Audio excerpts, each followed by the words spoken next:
ہرقل شاہ روم نے ابو سفیان سے کہا، میں نے تم سے پوچھا تھا کہ اس رسول کے ماننے والے بڑھ رہے ہیں یا گھٹ رہے ہیں؟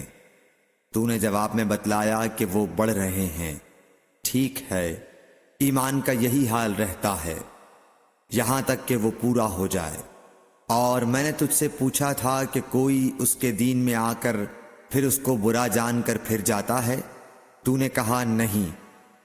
اور ایمان کا یہی حال ہے، جب اس کی خوشی دل میں سما جاتی ہے تو پھر اس کو کوئی برا نہیں سمجھ سکتا۔ صحیح بخاری حدیث نمبر 51۔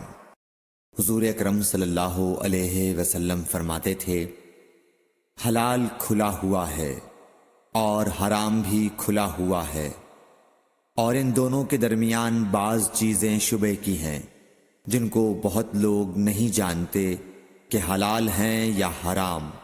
پھر جو کوئی شبہ کی چیزوں سے بھی بچ گیا اس نے اپنے دین اور عزت کو بچا لیا، اور جو کوئی ان شبہ کی چیزوں میں پڑ گیا اس کی مثال اس چرواہے کی ہے جو شاہی محفوظ چراگاہ کے آس پاس اپنے جانوروں کو چرائے۔ وہ قریب ہے کہ کبھی اس چراگاہ کے اندر گھس جائے اور شاہی مجرم قرار پائے۔ سن لو، ہر بادشاہ کی ایک چراگاہ ہوتی ہے، اللہ کی چراگاہ اس کی زمین پر حرام چیزیں ہیں، پس ان سے بچو۔ اور سن لو، بدن میں ایک گوشت کا ٹکڑا ہے، جب وہ درست ہوگا سارا بدن درست ہوگا، اور جہاں بگڑا سارا بدن بگڑ گیا۔ سن لو، وہ ٹکڑا آدمی کا دل ہے۔ صحیح بخاری حدیث نمبر 52۔ ذوالقیس کا وفد جب حضرت صلی اللہ علیہ وسلم کے پاس آیا تو آپ نے پوچھا کہ یہ کون سی قوم کے لوگ ہیں یا یہ وفد کہاں کا ہے؟ انہوں نے کہا کہ ربیعہ خاندان کے لوگ ہیں۔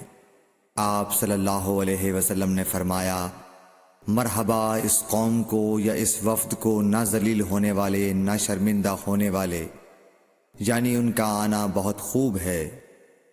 وہ کہنے لگے، اے اللہ کے رسول صلی اللہ علیہ وسلم، ہم آپ کی خدمت میں صرف ان حرمت والے مہینوں میں آ سکتے ہیں، کیونکہ ہمارے اور آپ کے درمیان مضر کے کافروں کا قبیلہ آباد ہے۔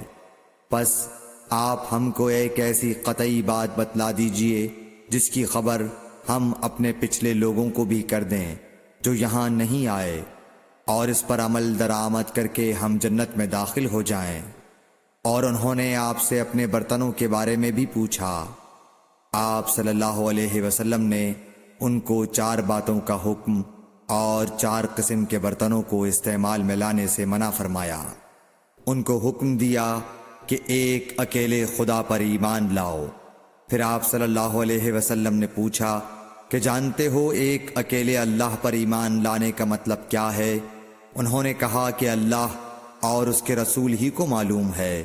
آپ نے فرمایا کہ اس بات کی گواہی دینا کہ اللہ کے سوا کوئی معبود نہیں، اور یہ حضرت محمد صلی اللہ علیہ وسلم اس کے سچے رسول ہیں، اور نماز قائم کرنا اور زکوٰۃ ادا کرنا اور رمضان کے روزے رکھنا، اور مال غنیمت سے جو ملے اس کا 5واں حصہ مسلمانوں کے بیت المال میں داخل کرنا، اور 4 برتنوں کے استعمال سے آپ صلی اللہ علیہ وسلم نے ان کو منع فرمایا، سبز لاکھی مرتبان سے اور کدو کے بنائے ہوئے برتن سے، لکڑی کے کھودے ہوئے برتن سے اور روغنی برتن سے، اور فرمایا کہ ان باتوں کو حفظ کر لو اور ان لوگوں کو بھی بتلا دینا جو تم سے پیچھے ہیں اور یہاں نہیں آئے ہیں۔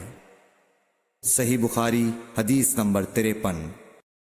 حضرت صلی اللہ علیہ وسلم نے فرمایا، عمل نیت ہی سے صحیح ہوتے ہیں یا نیت ہی کے مطابق ان کو بدلہ ملتا ہے، اور ہر آدمی کو وہی ملے گا جو نیت کرے گا۔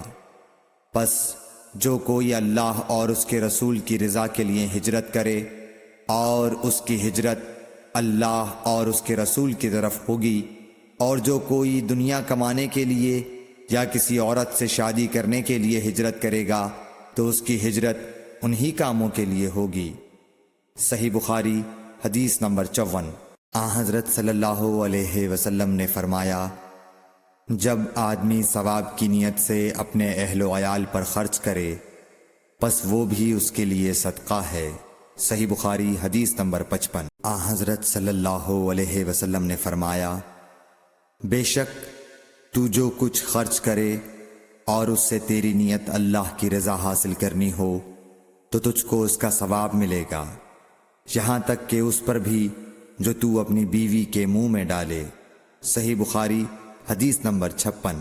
جریر بن عبداللہ رضی اللہ تعالی عنہ نے کہا کہ حضرت صلی اللہ علیہ وسلم سے میں نے نماز قائم کرنے اور زکوٰۃ ادا کرنے اور ہر مسلمان کی خیر خواہی کرنے پر بیعت کی۔ صحیح بخاری حدیث نمبر 57۔ جس دن مغیرہ بن شعبہ حاکم کوفہ کا انتقال ہوا تو جریر بن عبداللہ رضی اللہ تعالی عنہ خطبے کے لیے کھڑے ہوئے اور اللہ کی تعریف اور خوبی بیان کی اور کہا، تم کو اکیلے اللہ کا ڈر رکھنا چاہیے، اس کا کوئی شریک نہیں، اور تحمل اور اطمینان سے رہنا چاہیے اس وقت تک کہ کوئی دوسرا حاکم تمہارے اوپر آئے، اور وہ ابھی آنے والا ہے۔ پھر فرمایا کہ اپنے مرنے والے حاکم کے لیے دعائے مغفرت کرو، کیونکہ وہ مغیرہ بھی معافی کو پسند کرتا تھا۔ پھر کہا کہ اس کے بعد تم کو معلوم ہونا چاہیے کہ میں ایک دفعہ حضرت صلی اللہ علیہ وسلم کے پاس آیا اور میں نے عرض کیا کہ میں آپ سے اسلام پر بیعت کرتا ہوں۔ آپ نے مجھ سے ہر مسلمان کی خیر خواہی کے لیے شرط کی، پس میں نے اس شرط پر آپ سے بیعت کر لی۔ پس اس مسجد کے رب کی قسم کہ میں تمہارا خیر خواہ ہوں۔ پھر استغفار کیا اور ممبر سے اتر آئے۔ صحیح بخاری حدیث نمبر 58۔ ایک بار حضرت صلی اللہ علیہ وسلم لوگوں میں بیٹھے ہوئے ان سے باتیں کر رہے تھے، اتنے میں ایک دیہاتی آپ کے پاس آیا اور پوچھنے لگا کہ قیامت کب آئے گی۔ آپ صلی اللہ علیہ وسلم اپنی گفتگو میں مصروف رہے۔ بعض لوگ جو مجلس میں تھے کہنے لگے، آپ صلی اللہ علیہ وسلم نے دیہاتی کی بات سنی لیکن پسند نہیں کی، اور بعض کہنے لگے کہ نہیں، بلکہ آپ نے اس کی بات سنی ہی نہیں۔ جب آپ اپنی باتیں پوری کر چکے تو میں سمجھتا ہوں کہ آپ صلی اللہ علیہ وسلم نے یوں فرمایا، وہ قیامت کے بارے میں پوچھنے والا کہاں گیا؟ اس دیہاتی نے کہا، حضور میں موجود ہوں۔ آپ نے فرمایا کہ جب امانت ایمانداری دنیا سے اٹھ جائے تو قیامت قائم ہونے کا انتظار کر۔ اس نے کہا، ایمانداری اٹھنے کا کیا مطلب ہے؟ آپ صلی اللہ علیہ وسلم نے فرمایا کہ جب حکومت کے کاروبار نالائق لوگوں کو سونپ دیے جائیں تو قیامت کا انتظار کر۔ صحیح بخاری حدیث نمبر 59۔ عبداللہ بن عمرو نے کہا کہ ایک سفر میں جو ہم نے کیا تھا، حضرت صلی اللہ علیہ وسلم ہم سے پیچھے رہ گئے، اور آپ صلی اللہ علیہ وسلم ہم سے اس وقت ملے جب عصر کی نماز کا وقت آن پہنچا تھا۔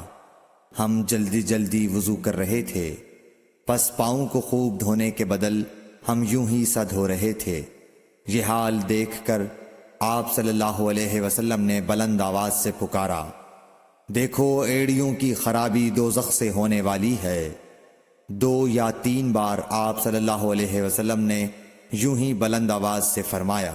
صحیح بخاری حدیث نمبر 60۔